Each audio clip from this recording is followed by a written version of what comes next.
তুলসী পাতা দিয়ে দিলাম, পাপড়িগুলো দিয়ে দিলাম।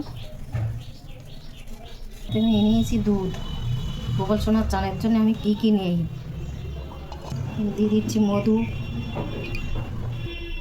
গোলাপ জল এই যাবে। সেই সঙ্গে সঙ্গে নিচ্ছি ঘি, সরবরা দিয়ে দিচ্ছি, চন্দনের গুঁড়ো,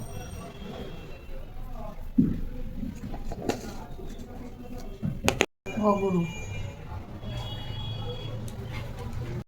দেখো দিয়ে দিচ্ছি ফলের রস। আমি তো এইভাবে সব কিছু গোপাল সোনার জন্য তৈরি করে নিচ্ছি, কে কীভাবে নেয় জানি না, আমি এইভাবে নিই। মা সকাল সকাল ঠাকুর ঘরে এসে দেখো গোপাল সোনাকে জাগিয়ে নিচ্ছে।